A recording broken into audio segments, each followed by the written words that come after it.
social media really doesn't mean nothing, right? Like a pandemic nearly killed all of us, and then so what if you have 1 million followers? Like, is that 1 million followers gonna save me from this pandemic? Is it gonna keep my kids safe? Is it gonna, like, keep my family safe? I was like, no.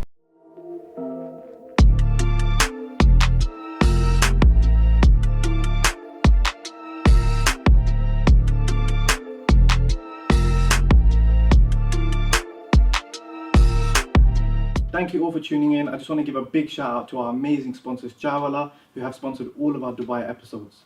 As most of you will know, Jawala is a huge brand that's taken over the UK with over 47 branches and growing. Not only have they recently launched in Canada, but I'm proud to announce that Jawala will also be launching in the beautiful city of Dubai in February 2022 in the brand new Dubai Hills Mall. Be sure to follow their journey across the social media platforms. All the details will be in the description below. Get ready to take a sip of the East. Welcome to another episode of Recipe to Success Dubai. Today I'm joined by the biggest DJ in Dubai, DJ Bliss. How are you? What's going on, man? Thank you. Shall I call you Marwan or shall I call you DJ Bliss? Whatever you feel like more comfortable with. No problem. I'm pretty responsive to both. Amazing. So just for anyone that doesn't know who you are, obviously we've got a lot of people in the UK. I know you're very big, but just in case, why don't you give us a bit of an introduction? Yeah, so born and raised Dubai. I'm from Dubai, one of the few people you'll see around that are from here. I always get that, like, met somebody from here. Start off really just DJing. That was the first thing I got into, and then eventually went into radio and then TV and hosting events. And then from there I just took a turn into like getting into more like business. So with the DJing it was easy to do the DJ bookings, and then we were doing events, so event planning, like we do our own club nights. And then I tapped into a bit of like retail as well. So I have my own barber shop, and I have a karak shop as well. You guys call it chai, I think, right, in the UK? Right now I focus mainly on just content creation, like for my social media. I was doing YouTube as well. Focus on making music, and I'm still my first and true love, DJing. Where did that come from? I don't know. When I was in high school, I was really like more into bands. Like I was in a band. I was playing guitar. I was playing drums. It was. I was doing like my school radio station, like just in our breaks, and then like we used to throw a lot of parties, and I wouldn't get invited. So I always thought, like, how could I get invited to the parties? And I thought if I was the DJ, then I can, they have to invite me, because there's like 50 people, but there's only one DJ. So that's kind of where it started, and I never started on vinyl. I was playing CDs, so I'd pick up CDs, and then the era where Napster was big, like we can burn CDs. So then it was a little bit easier, and then my brother came back from the US and he had a whole collection of CDs for me, and then that was it. That was kind of like, that's where it started. Got my first gig and started. I love it. I mean, I don't think I've ever said this out loud, but when I was a kid, I used to love music, and I used to love listening to the radio. Before you could go on YouTube and search the song, I always used to call up radio stations and say, can you play this song? Literally as a kid. Yeah. And it got so bad that they just knew who I was. They'd be like, oh, that's that cute kid again. You were that guy. I was that guy. And then I bought like this keyboard that had like a DJ thing in it, and I used to just pretend I was a DJ. But I loved it because it was just like, the DJ is in control of everything, right? Correct, yeah. It's in control of controlling the crowd, changing the mood, and I think it's such a cool thing. I've always been fascinated by it. It is pretty fascinating if you think about it. When you see like, even like a concert with like a band, like there's a lot of people, or even like a Beyonce show, like you see how many people on stage. There's like 20, 30 people on stage. With these DJ shows, there's just one person with a DJ console in front of them, and you can have like 50,000 people, and that's crazy to me that this one person, one song is just feeding to those people. So I do often think about that whole connection between the DJ and the people. And music is the universal language, right? It makes everyone feel good, makes everyone happy. It can make you sad as well, but generally I think it's just a good mood. Yeah. So I mentioned at the beginning that biggest DJ in Dubai. I'm proud to say that. But why don't you give the audience an idea of some of the shows that you've done, some of the biggest things that you have been big for yourself? Man, so many now, but most recently over the last couple of years, like I did the Special Olympics, like for special needs, and that was probably the biggest. It got broadcasted on ESPN. Like I heard like something close to like 50 million people were watching worldwide, and then in attendance was like the royal family and all that. So that was probably one of the biggest shows. There's so many, like when I get asked this, like, what was your biggest show? It's hard for me to remember, but I always tell like maybe like a story about, you know, something that really meant was a moment for me. And one was like this Wiz Khalifa concert. Like the vibe was right. You know, the crowd was like really into it, and it was the first time I came out of the booth and I was like hyping the people. And I just started vlogging, so I was filming videos for it as well. So that was a pretty cool moment. But yeah, you know, for me, every time I step into the DJ booth, it's a special moment for me. That's why I really just recollect every moment. There might be some small thing that happened, a small connection with someone who had a great time, or, you know, a good mix that I did always kind of, you know, resonates with me. But dude, I feel like I have the best job in the world. So, and I don't feel like it's a job either. So it's hard for me to really pick. I really feel like, you know, you're living your dream. Yeah. Yeah, I love that. I'm grateful for, you know, the opportunity that I'm in. Mm-hmm. So let's talk about your upbringing, because you mentioned that you're local, you're from here. Yeah. Do you remember like how Dubai was? Because obviously I'm guessing you've seen it evolve, and obviously you've grown as an individual. What was it like? Yeah, basically, you know, it grew in front of our eyes, but probably easier for someone from outside to see. But I mean, look where we are right now. We would like there's no Palm Island. Like we'd be like this was water Desert, before. water, yeah. You know, and literally everything. When you look around you right now, like literally like pretty much everything around us right now did not exist when we were growing up. You know, with the exception of the oldest thing I would think is probably the Burj Al Arab. And I remember when they tore down the building, which was there. It was called Chicago Beach, the hotel. And they tore down the building, and this was an iconic building, an iconic beach, the Chicago Beach and Chicago Beach Hotel, to build the Burj Al Arab and Jumeirah Beach Hotel. But it's cool, you know, I'm glad and happy that I was part of this transformation, and I think this era was the biggest transformation. For sure, it's ever evolving.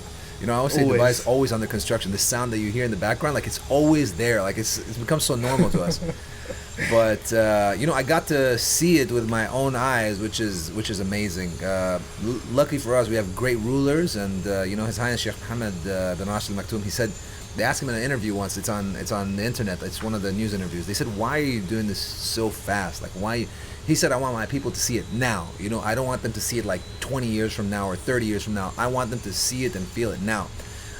And you know, that's the amazing thing about Dubai. You know, one thing I love is that you know, we've sat with a few different people, and they've all spoken very highly of, you know, the rulers and the royal family, and it's beautiful to see, because we come from like a Western place where, you know, we're always criticizing the government because they really do silly things sometimes. Yeah. So it's refreshing, and I think when you have people that are living in a city that are uniting and so connected, and they feel safe and they feel comfortable, you get a city like Dubai where you know, there's no violence, there's, you know, minimal things. But for anyone in the UK that maybe has never traveled to Dubai, what are some of the best things for you? Maybe I'm sure you see tourists all the time and things like that. What are some of the things that they can look forward to? Yeah, I mean, you know, the regular stuff is cool, which I'm sure you already know if you Google, like, you know, Desert Safari, the world's tallest building and all that. But I always advise people to go beyond and see, like, some of the other Emirates, for example. Like, we have the Northern Emirates, Fujairah, like, beautiful beaches over there. They can go diving. They now produce their own, like, oysters in a beach over there called Dibba. Then there's like, you know, you can go like zip lining through. I mean, zip line is probably more also mainstream. You'd probably find it, but really just to explore. You know, there's another city called Sharjah, which is pretty cool. It's 45 minutes away. It's very cool. Like, it's got an old town vibe. Really cool, like markets and souks. So I think there's a lot of hidden gems over here that you can see. It really depends on what you're looking for. You know, some people really connect with this place, and some people just like, oh, I don't like it. As a tourist, I think it's pretty impressive to see. I always told people it would be, I would never know the feeling of coming to Dubai for the first time out of the airport and just like looking around like wow, you know, when I go to a new city, like you literally like, where am I on the Google map, and like, you know, and just looking around. So unfortunately, I'll never have that feeling, but I would guess as a tourist, it would be a great experience, whether you're coming here to party, whether you're coming here as a family, whether you're coming here alone, whether you want to come here and ball. Like, live a crazy rich lifestyle, or you want to live on budget, which is possible as well. And that's the other thing as well. I think a lot of people think that you have to have money to come here, or everything is super expensive, and it could be, but you can also definitely live on budget also. Yeah. So you mentioned at the beginning as well that you not only do DJing, you also do other things like creating content. How did that come about? And also, in addition to that question, how has that benefited your DJ career? Because I always say to people that content is king. It helps in every way. So what's your take on that? So the content, really, I started. I always used to film stuff. I have a lot of footage of like even my first radio show. Like I just found it recently. It was on a cassette, one of those like little cassettes that go into the camcorder. I recently found it and converted it. But so I was always really filming, and I didn't realize.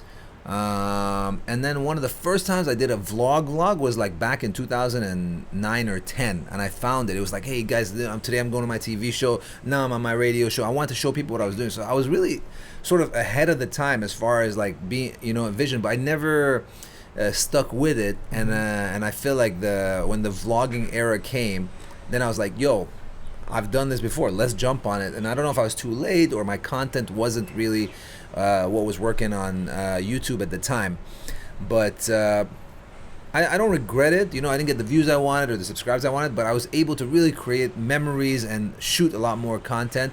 And then eventually, like, I started like creating micro content. So instead of doing 10-minute videos on YouTube, I would take it and make it 1 minute on Instagram. Today, like TikTok as well, I'm taking all my old content and putting it on TikTok. It's doing really well. So I think it's pretty important. I mean, as a DJ, there's so many DJs out there. So, it's you have to find other ways to connect to people in the masses, right? If you're only really playing as a DJ to the people in the club, we're talking about, I don't know, whatever the capacity of the club is. It could be 500, it could be 1,000.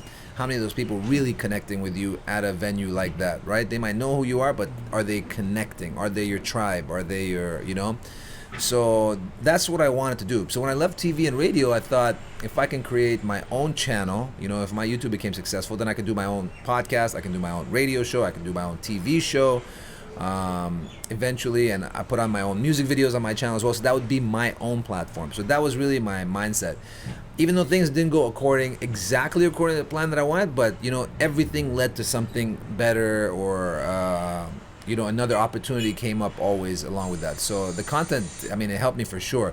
And as far as like, in the Instagram game, I'm like in the influencer circuit as well. So I get brand deals and I get invited to these events and, shoot content for brands as well.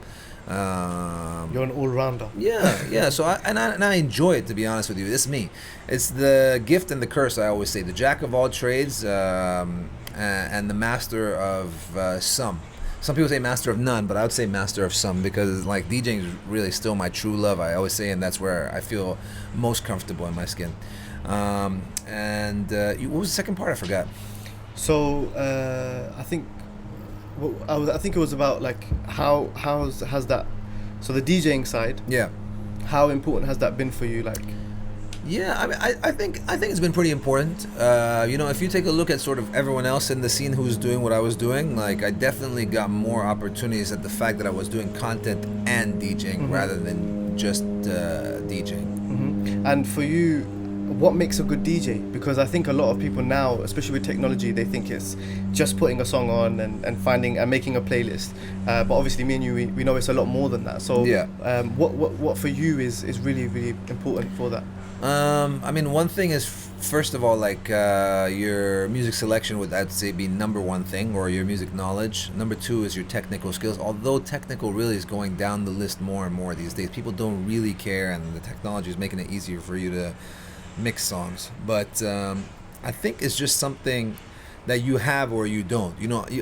People come to me and ask me to teach them to DJ, and I always say, really, I don't know how to teach you, because I was never taught, so I don't know how to teach you. I could teach you a couple of things. There's a couple of YouTube videos, I can show you how to mix and how to find songs, but really it's within you to really understand that there's these group of people in front of you, whether it's 5, 50, 500 or 5,000 or even 50,000, and how you take the songs that you have, put them together and make sure you develop or create an experience for these people. And that's really what I think a DJ is, or a good DJ is. You're right. I mean, if I gave you the same 10 songs, you can probably figure out how to put them together. But what you can do and what I can do to these 50 people, it actually becomes harder with less people than more people. Yeah.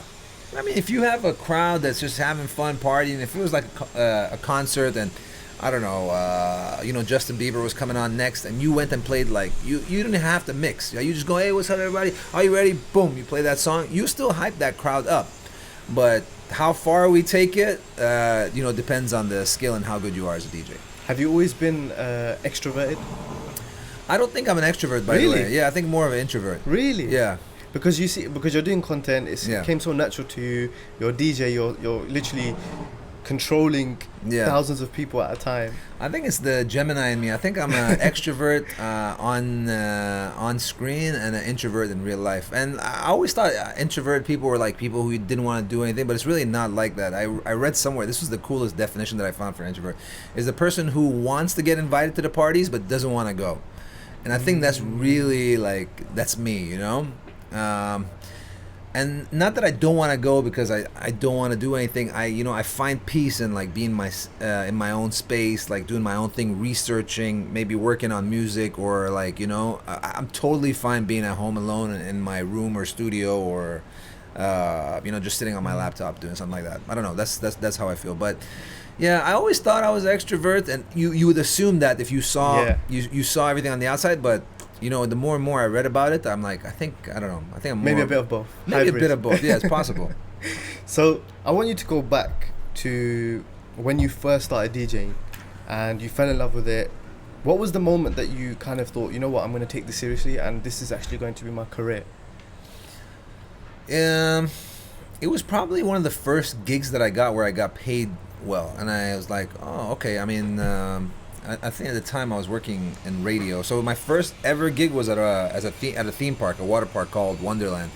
So it was really the first time I got professional equipment. I got fired from that job. I was learning how to mix at that job. So I got fired from there, and then I was doing little bits and pieces with the music. And then the first time I got a club gig, I didn't get paid very much. If I'm not mistaken, it was around 300 dirhams a show, which was $100 or something like that.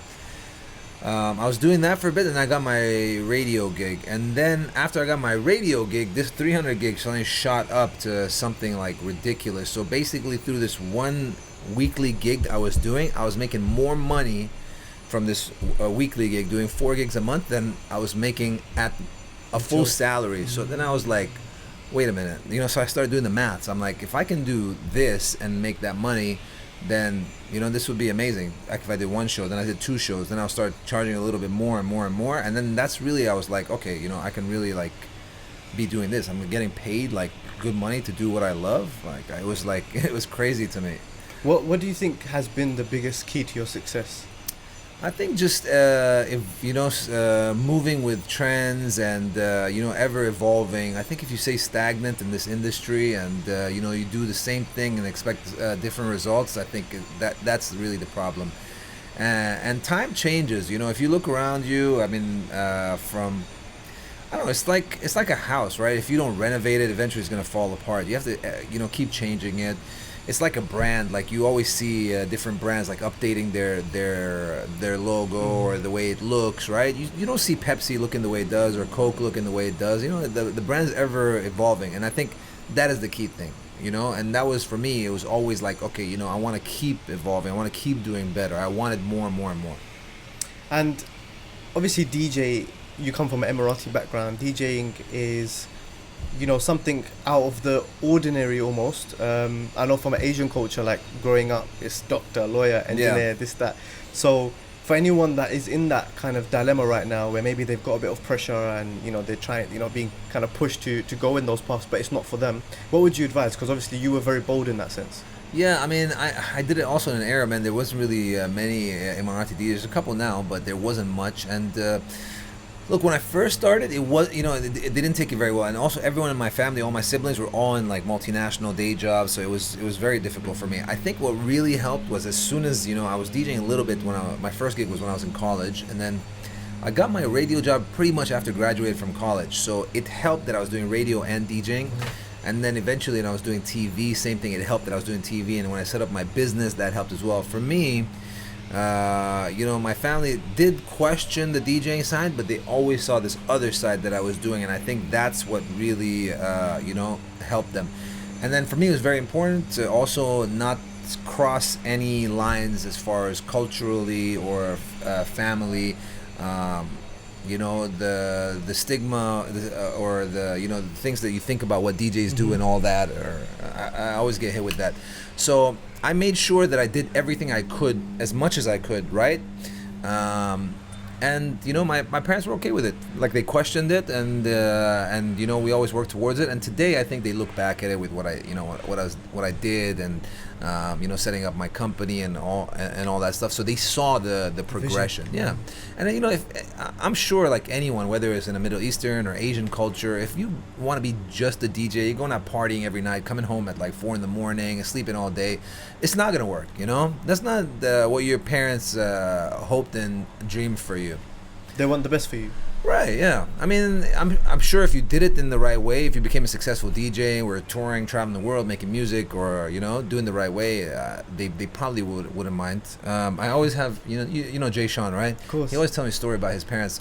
People always ask him the question. He always tells me he hates it because he's answered it so many times. But he was supposed to be a doctor. You know that? He studied medicine. Yeah. So he always tells me the same story. He makes fun of it all the time. And that's an example right there. Yeah. He says that even to date, sometimes his parents were like, "Oh, you should have become a doctor." It's old school mentality. It's changing. You got to remember, like, my parents tell me stories about when they used to watch black and white TV as kids. This generation, it changed so much. Like, I think it's the biggest change in the past 50 years than hundreds of years. And I think, like, in the next 50 years, is it going to be that different? Like, if it went from black and white TV to, like, what we have now, everything. Yeah, what is really going to be like in 50 years? So, Metaverse. Yeah. So I think that's just one thing we got to, like, you got to just kind of, like, ease them into it. Mm-hmm. And from your perspective, obviously, like, you got to this point and you put your business hat on as well. You seemed entrepreneurial, because even from the first gig, you were like, okay, so now I'm actually making more than my salary.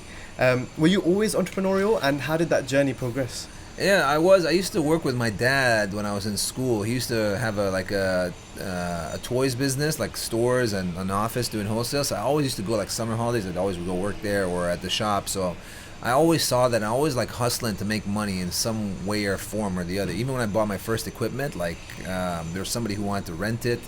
So I was like, if I buy it and I rent it to them, then I make almost all the money back. I put a little extra, then I own the equipment myself. So it was always like that. And yeah, I don't know. It was always in me. I probably, like, say, like, related to the fact that I was, working from a young age with my dad would probably be the inspiration behind being entrepreneurial.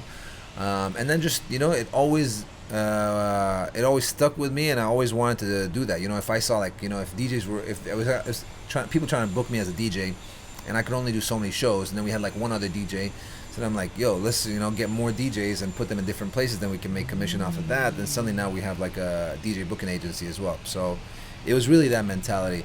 You make good decisions, and that's the other thing about being entrepreneurial. Yeah? You have to be able to take the risk. Some people are just afraid because, like, oh, what if I do it and I fail? And, like, for me, failure was, like, not a problem.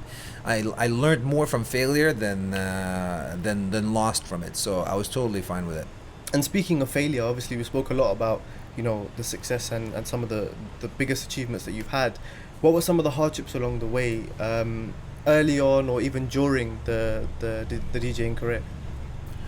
The only hardship was really, when I was starting, it was pretty new. I mean, like we said, Dubai has, like, kind of been evolving, that whole new change, the era where the property boom happened and all that.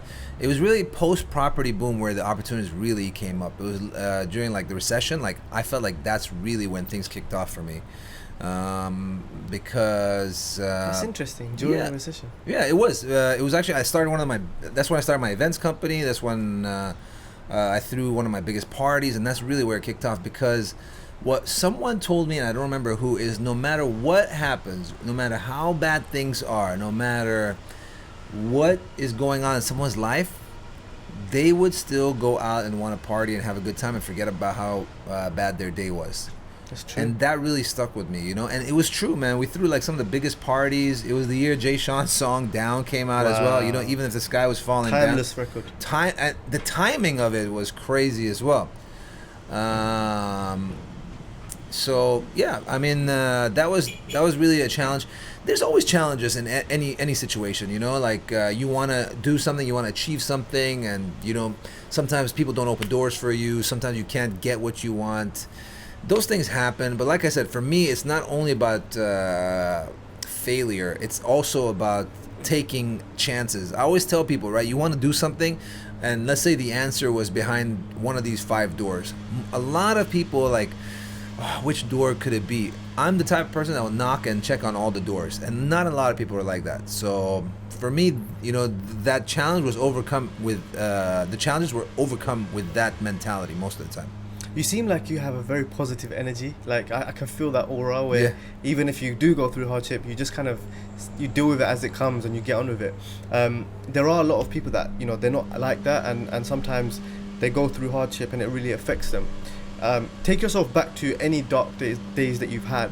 And I know that obviously DJing and like you said, people go to parties and that's how they liven up their mood. But what are some of the things that you do when you're in that dark place, or even if you're just having a bad day? How do you lift yourself up? Luckily for me, I mean, you pretty much said it. So I don't really stay in these bad moments. For sure I have it. You know, I'm a human being at the end of the day. And, you know, whatever. A lot of people, you know, watch content online of people like, this person lives an amazing life, great house, great car, out at the beach, you know, Instagram pictures, amazing, eating great food.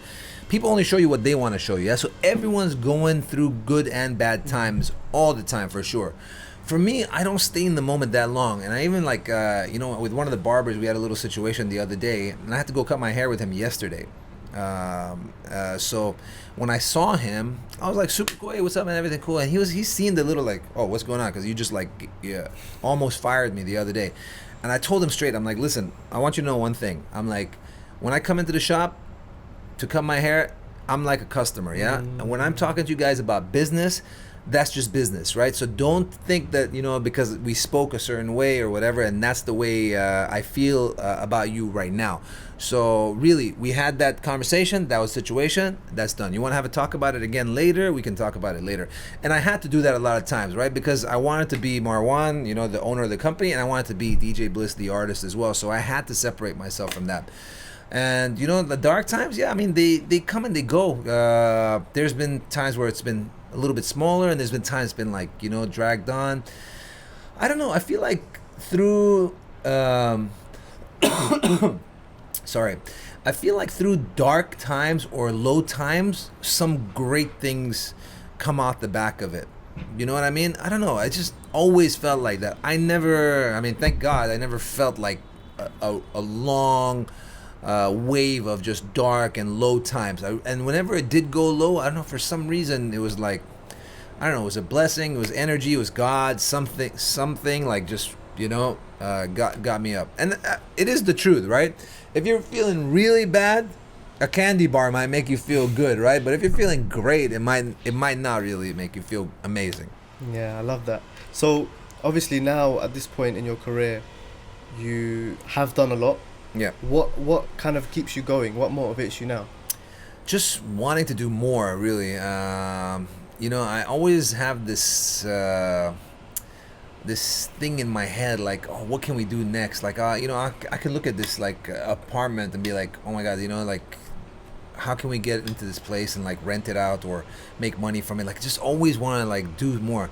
The only thing is, I'm not trying to produce more things in general. I'm trying to reduce right now because, you know, just doing a lot of things sometimes can take your focus away from doing like individual things. So, yeah, I was saying, yeah, so reducing is really what I'm trying to do and just focus on like what works. So initially I had like trying to do all these different things. Then I'm like, okay, look, let's take a look at it. What do I love doing? What's making me money? And what is there an opportunity, and let's take those and really move forward with it. The stuff that's, you know, I love doing and it's not costing me money, let's move that aside for now. The thing that's I don't know, you know, that's making money but I don't love doing, let's move that aside right now so we can feel good, make money, and be successful. I was gonna actually say, like, how do you manage your time? Because there's so many things going on. Obviously now you filtered it through, but in those times, how did you juggle everything? It was tough. I went through a tough time. I had a great team though, for sure. Like I owe it to them. I always had a great group of people around me working, and I would not be able to do it by myself. But right now, we have a smaller team. It's post-COVID as well. And I like it. I'm a little bit more hands-on with a lot of things that I do. For the first time, I'm more in control of my own content as well. Before I was trying to get like other people do it. So really, yeah, just that's what I try to do. And the strategy I told you about, just reducing stuff and focusing on important things, is really the most important thing to do for me right now. How was the COVID time for you? Because obviously being a DJ, live shows, I know Dubai handled it really well compared to even the UK. I mean, I didn't really, to be honest with you, I mean, when COVID happened, it was March, and then by September, things opened up. I was doing a little bit of DJing, but it wasn't really. People were sitting down, and then things got shut down again, I think, in January. It wasn't until, like, July the year after, which is, like, almost a year and a half, where really I wasn't doing anything. It was tough. For a while, it was great. I was at home. I mean, I'm at home most of the time. I was with my kids. But... then I'm like, all right, look, when are we going back to work? I was doing a lot of live streams as well. That was pretty cool. Got to like finish, like all, you had a list of things to do at home, like finished all that as well. It was cool for a little while. And don't forget, I've been DJing like my whole life. Like straight after graduating from school, I started DJing. So it was a nice break, but it was just started getting a little too long. But things are getting back to normal. I mean, yeah, Dubai handled it pretty well. And right now, things are very slowly but surely getting back to normal. Like even in the clubs right now, you can still have DJs and parties and artists and everything, but you still have to be seated and maintain social distance from tables, and they're reducing the distancing as well. Yeah. One thing that I actually love about Dubai is that obviously parties happen all around the world, but there seems to be this culture of networking, socializing, being happy, enjoying each other's company. And obviously you have not really lived elsewhere, you've grown up in this country, but tell us a bit more about the Dubai culture from someone who lives here, because I think a lot of people have this dream of wanting to move here and setting up a life here. So what can they expect if they do make that move? I think there's something for everyone over here. There's literally, it's a hard question to answer for just everyone, but I think there literally is like something for everyone. Like I said, you want to live the rich and lavish lifestyle, there's a community for you over there. If you want to come and just be part of the party scene, and there's a scene over there. Like there's people from all over the world over here. I mean, especially from the UK, and there's a huge UK expat community here that dates way back. Like people used to work here from like the 60s and 70s, like long time.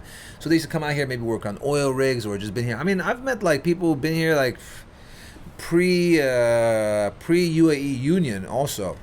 So, the old school crew, the new school crew, the party crew, they're all here. In specific, I'm talking about the UK because maybe most of the audience is going to be watching from there. But, I mean, there's something for everyone over here. Whether you're from the UK, whether you're from Japan, or whether you're from, I mean, if you're from the Asian subcontinent, like you feel right at home and close to home as well. All kinds of food, I think like some of the best food in the world is in Dubai.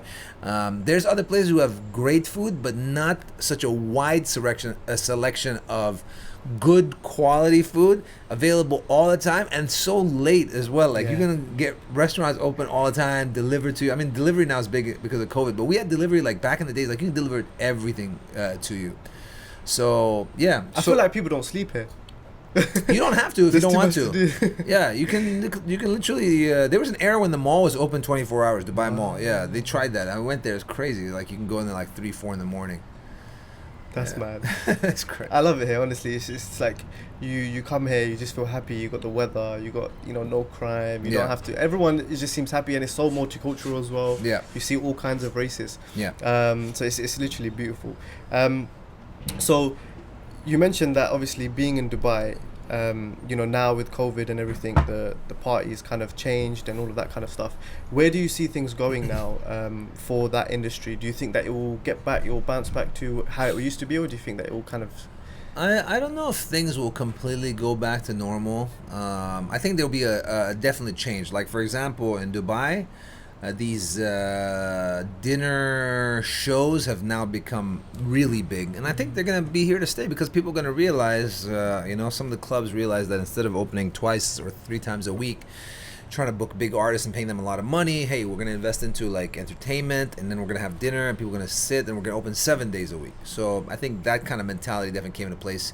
For a while, right before COVID, only the big clubs were doing well. The small clubs were dying or shutting down. Now some of those smaller, like medium to not X large, but medium to large size clubs are now popping back up again, doing the same thing. So that helped them as well.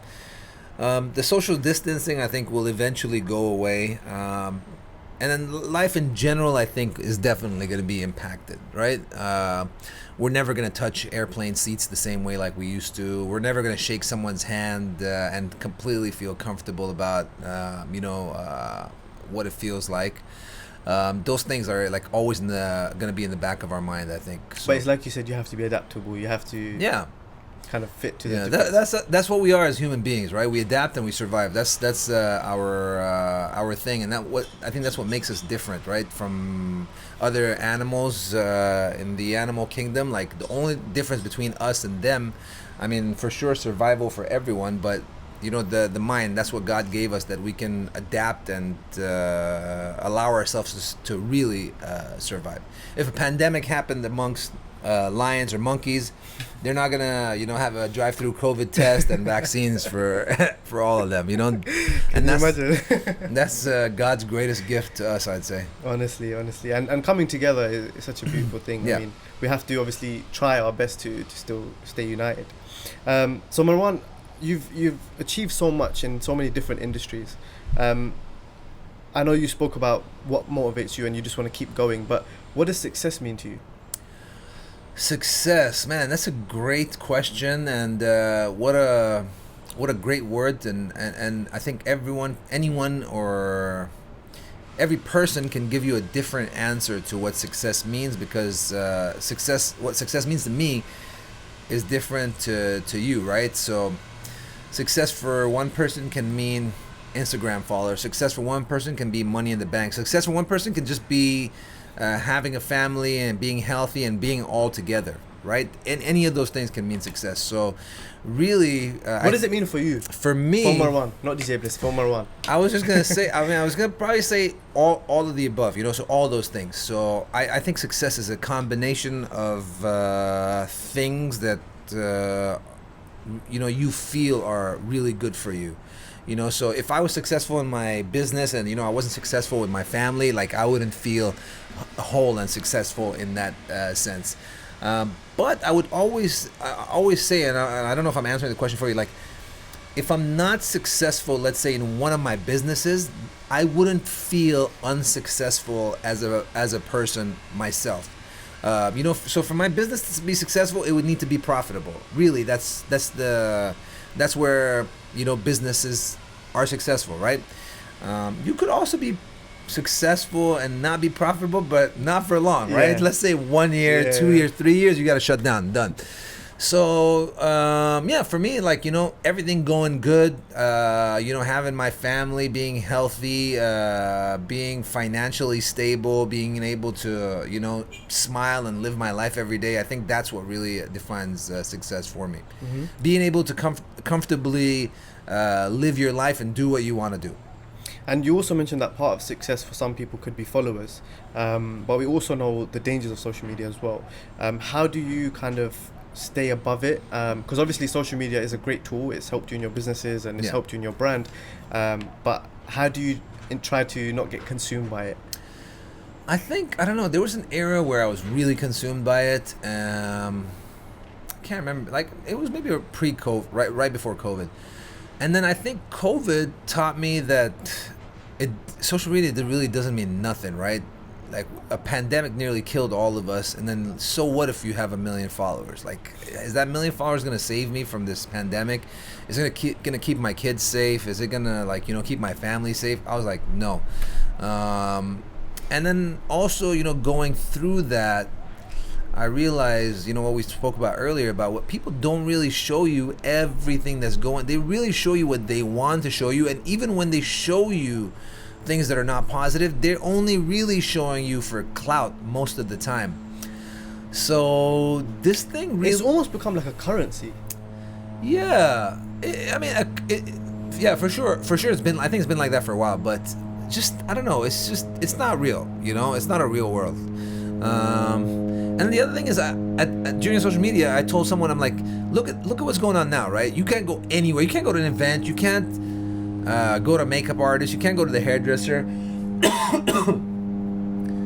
Where's the talent now, right? Where is your talent, right? Can you get on Instagram Live now and juggle, dance, do a backflip, DJ, or something like that? Can you talk to the people? A lot of people couldn't, you know? So then I realized that social media is not really that important. Sure, I mean, you know, a girl can go on there and take a picture on the beach every day with her body showing and suddenly hit like 10 million followers, or a guy is like, you know, Balling out of control. something like that, you know? But what does it mean if there's no talent? Really nothing. What if the internet shuts down tomorrow? What are you gonna do? That is a great thought. I mean, Yeah. if the internet shut down, I think people would be like, what am I actually good at? What do I do now? Yeah, it's coming. The internet is gonna shut down. What? You think so? No. I wanted to give you a good. I was thinking maybe you had a little inside secret. I wanted to give you a nice little snippet for the teaser. But the one good thing about social media is that it does allow you to meet, you know, people we're meeting because of social media. Yeah, I mean, we met through social media. Exactly, and, Yeah. and that's the beautiful side of it. How important for you in your career has networking been, and obviously going out of your comfort zone, especially being a hybrid introvert extrovert? Yeah. How important has that been for you? I think it's been pretty good, you know, being able to make connections like without having to be face to face. Sometimes difficult as well. I mean, I don't want to say who, but someone just hit me up. A huge American artist is coming out over here, and they were like, "Yo, we need like the biggest Emirati artist to come on stage when this performance is happening. Do you know the person?" I'm like, "Yes, I do." So I'm already in touch with this person, the American artist, and now this Emirati artist, I just hit up in DMs and they replied. It's crazy to me. Like, I'm talking about like the biggest, you know what I mean? So that kind of situation, like, how else would I have done that? You know, what other way? It was only through social media. So in that sense, it's pretty cool, right? I just created a connection, and if you know, that thing does come through, I was able to create it just through that. So in that sense, yeah, I do like it. I think it's a great networking tool. I mean, I know people are not a big fan of Facebook, but I still love Facebook, you know, catching up with like old friends, finding people, and like sort of like... And for video, it's still really big. Yeah, and also like it was really the first social network that we really... we were all really on, you know. I have some messages from like back in the days, the people, like one of my DJs who I DJ with, Chef Codes, like we've been DJing together 12 years. And the other day I'm like, yo, is it 11 years or 12 years? Like, hold on, let's go back to the first time I messaged you. He pulled it down. It was like, we found the first time he messaged me on Facebook like 12 years ago. You know, and I love stuff like that. I love going back. I love watching old videos. I love like taking a look at my old pictures and just like reminiscing. I think Facebook is kind of like that. So it's good in that sense, you know. We're taking so many pictures and stuff on our phone. Like, I'm thinking like years from now, how am I gonna find a picture of us from this podcast today? Like, you're gonna get I don't know lost. if you Keep ever scrolling. think about like, you ever think about that? Like, I do that on my, like, some of my like kids' pictures, like favorite. Then I have like so many favorites now. Like, how am I gonna find the first time like she walked, or like, you know, it's gonna be impossible to find. So something like Facebook could help, you know, if you wrote like, you know, something like that. But generally, I'm a fan. I'm a fan of technology, social media. Privacy, I don't know so much about. I think, you know, it's changing, and they're working on it, but I think people already know what they know, and they know that we're sitting here having this podcast right now. You know, even if I decline all the cookies on the website, they still know that, you know, we're using these microphones, and we're talking about. And besides, I think also people, they get worried about privacy, which, you know, is a fair kind of thought, but at the same time, a lot of the privacy things are actually there to make your life more convenient, because they want to show you ads that are going to be relevant to you, and they want to show you things that you're actually going to enjoy. It's not necessarily only a negative. Yeah, I think what people don't understand is that they think if I said ketchup and then suddenly a ketchup ad showed up on my phone, they're like, well, if they can do that, then they can access anything on my phone. Yeah. You know, I have pictures, I have passwords. Like, I think that's where It the gets a bit thing lies. scary. And there is, but these are not related, right? There are hackers who can get that kind of information, but you know, The like organizations themselves. yeah, I mean, for sure they're looking for, like you said, I mean, they're looking for trends, right? They want to know. Google wants to know how many cars are coming down this way, so then they can figure out how, you know, to avoid traffic, or they want to know how many times this restaurant's ordering, someone's ordering from this restaurant, and then, you know, like, this is like things like that. Usually it's for the better, and people feel like, oh no, this is my information. Why? Like Google Maps. How do you think Google Maps works?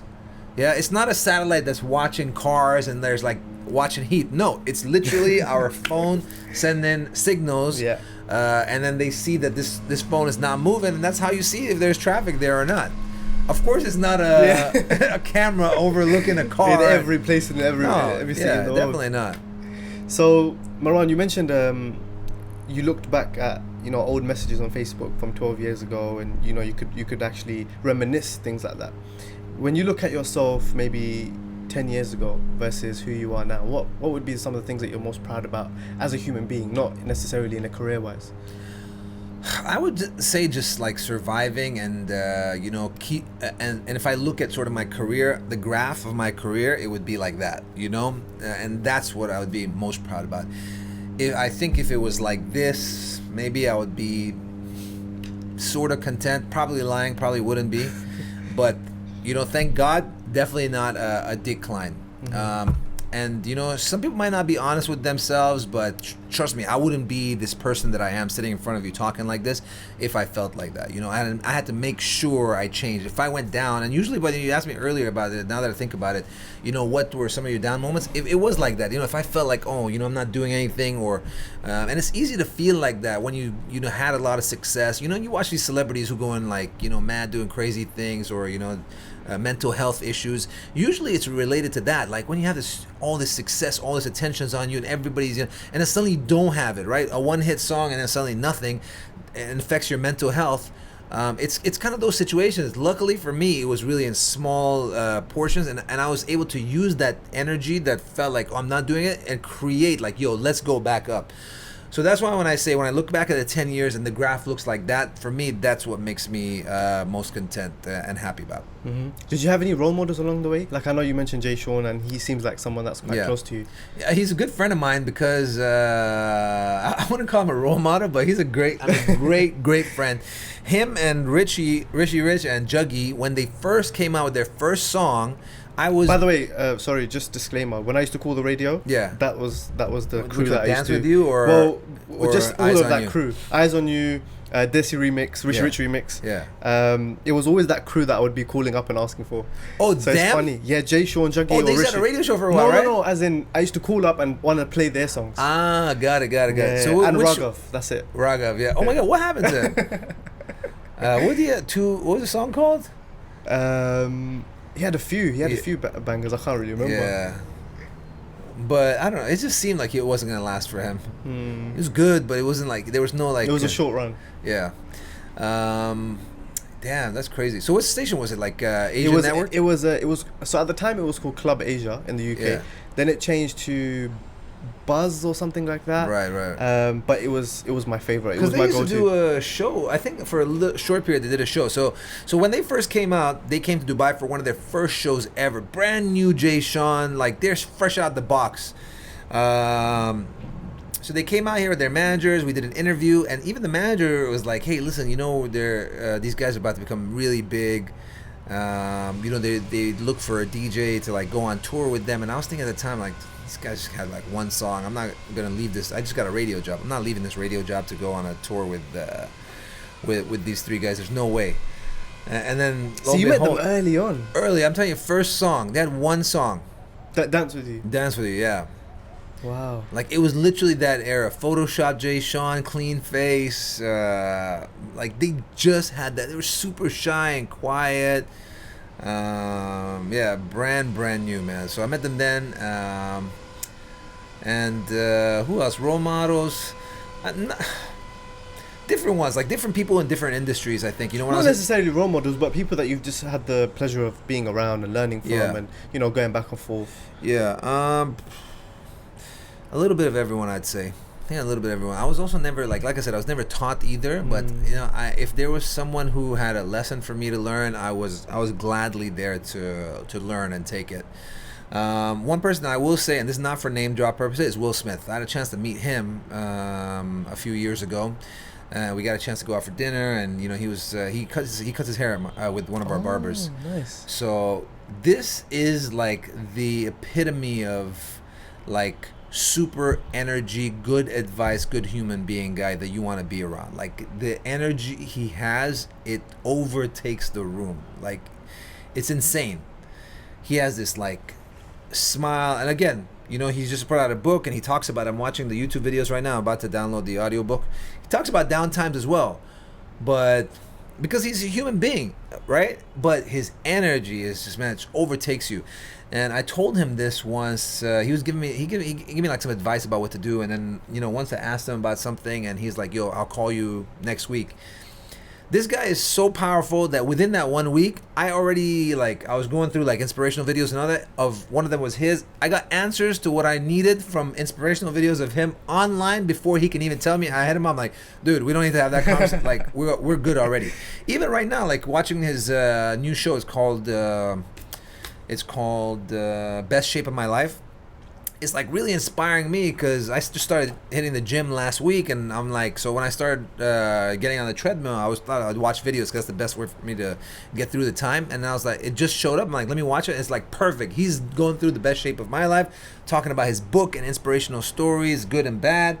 And then I'm able to watch it and work on myself as well. So, you know, I think like, when we have role models, like you need to find someone like that you aspire to be like, or wanna get that good energy from. 100%. One thing that I'm really fascinated about, which I really wanted to ask you about, is the fact that you're Emirati. You must get a lot of people that try to do things just because you're Emirati, because you're the minority, right? And the Dubai market, how it used to be was, you know, you needed to get good with the Emiratis, or you know, you needed a business partner that was Emirati. Have you had that along the way, and what are some of the kind of things that you've seen? Yeah, I mean, I wasn't really in that scene. I mean, it was easy to find a partner if you really wanted to. I mean, you pay someone and they do it, so that was easy. So I never really got into that side of it. I do know people who do it, and like you said, now things have changed, so now you can do it by yourself. And then, as far as like wanting to work with him because I'm Emirati, you mean just generally because of business purposes? Yeah, or? like, have you ever felt like, you know, anything's different being Emirati? Because I think I've always been fascinated by it, right? Because Dubai is such a beautiful city, but you guys are the minority. Yeah. So it's just nice to see that perspective of someone who's Yeah, Emirati. no, I mean, honestly, it's everyday life.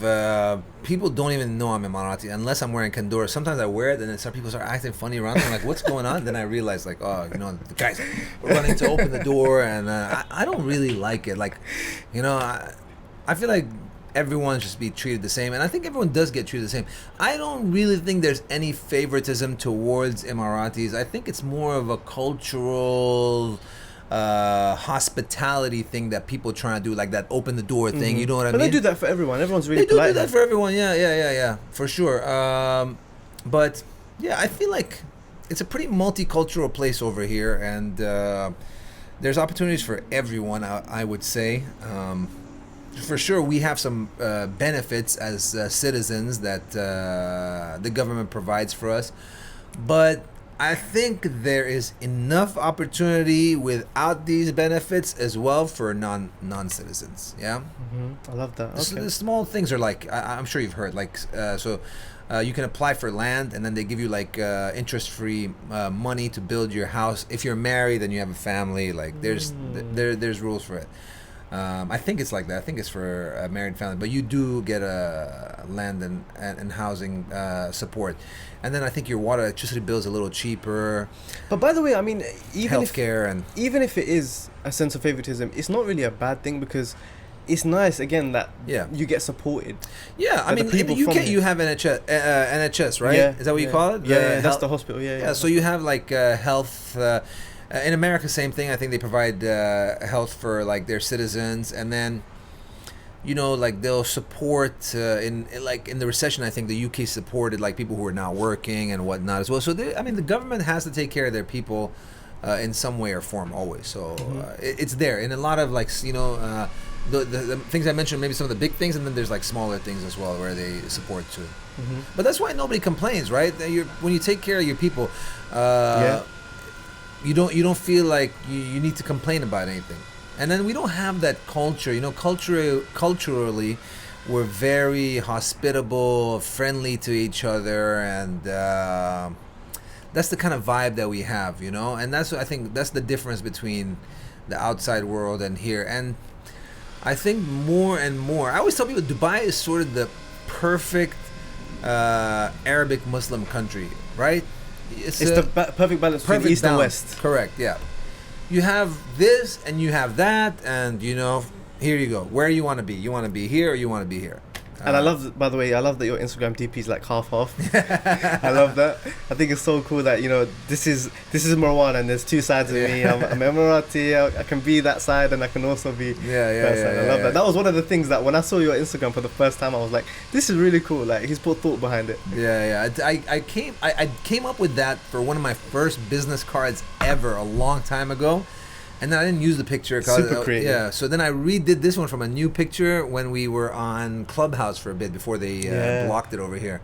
They blocked Clubhouse here? Yeah, because it's like it's technically a call service, right? Dubai, they WhatsApp calling, nothing really works. Correct, yeah. So they control sort of, you know, if they, I think it's a security issue, if they can allow the security to be monitored or, you know, something like that, then and I think that was the issue with Clubhouse. I knew it was going to happen eventually, but all those, like, you know, phone call things, we have specific things like Botim that works or whatever. And finally, you mentioned that you have kids as well. Yeah. How do you manage that time with family? And being a DJ is obviously not the easiest thing, late nights and all that kind of thing. What would your words of wisdom be from a family point of view? You know what? My father-in-law was actually talking about this the other day. He was over and I was going to work. He's like, what are you doing? You know, DJing. Why don't you get a regular job? You know, like sleep early. And, you know, so I'm like, you know, I put my kids to sleep and then I go to work and I come back. And in the morning, they come and wake me up and they have no idea I went to work. And I get to spend all day with them. So I wouldn't change that for the world, really. Sure, I may sleep a little less. I don't DJ that much. I try to keep it, you know, as low as minimum as possible. But, you know, my son doesn't even know that I went to work and came back. So for me, it's perfect. It takes a little bit of balancing. At the beginning, it's a little tough when they're first born because, you know, they're waking up a lot. But you know, I got a chance to, like, you know, we're so attached. Like, we were together like the whole first year, 1.5 years with my son. Like, we were together like every day. Like, I would not even schedule meetings in the morning or whatnot until my wife works as well. Until she came back, then I would like do most of my stuff like in the evening. So yeah, for me it's great, you know. And again, not to take a shot or dig at anyone, but like, think about somebody who works 9 to 5, right? They don't see their kids from 9 in the morning till 5 or 6 is the way they do it over here. You're missing out really on your, you know, child's growing up, and it's the life that they have to live, and that's just the way it is. But again, you know, I wouldn't give it up. I would rather just lose sleep a little bit at night and wake up in the morning and you know, spend time with them. This is a bit of a selfish question because I don't have any kids, but Yeah. what has been the biggest lesson of having kids that maybe you could advise me The on? biggest what? The biggest lesson that you've had from having kids, or the biggest thing that you could pass on to someone else? I would say try to have them early, just because it's a lot cooler to be closer in age with your kids as you're growing up. You know, like, you want, like, I go play basketball with him and, like, you know, run around and get healthy now just to be able to do more. So that's one thing I would recommend. You know, because the older you get, you know, you don't want your kids to be in their teenage age and they're super old. Because I see a lot of, like, even my own friends, by the way, I'm like, what are you guys doing? Like, you're waiting too long. Like, by the time you get married and then have kids, and then how old are you gonna be around your kids? I, like, literally my close circle of friends, like 2 or 3 of them, like that right now. I'm like, what are you guys doing? So that's definitely one advice. And then the other advice is just to sort of learn, whatever you learned from your parents, what you think was good and what you think was bad. This is your chance to rectify it. Take all the good and give it to them, and take all the bad, change it to good and give it to them as well. Wow. I could sit here all day. Yeah, but same, I know man. we're over sequences of time. Any final things that you want to kind of share or give to our audience that maybe is sitting in the UK? That's really it, man. I hope this podcast like resonated with you guys, and it was some great. You took me into a great place in my mind as well, and I hope everyone gets a chance to come and see this beautiful city that we're in, and you guys got a great view over here on the Palm Island. So I hope if you haven't been here, come check it out. If you have been here, go and explore. Check out some of the hidden gems. There's hidden gem food places. There's other cities, and there's so much more than just the regular stuff. So. And where can we find your barbershop and all the other things that you got going on? So my barbershop's called Beats and Cuts. You're joking. Yeah. Don't tell me you cut your hair there. You're joking. You cut your hair there? From Jay. Yeah. What? That's your guy?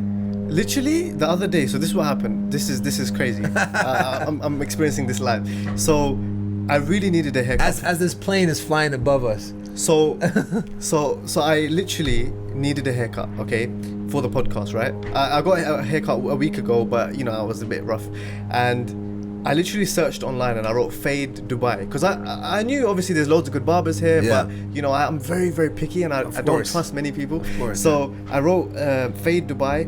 Jay was the first person that came up, and then I see the shop itself and all of that kind of stuff.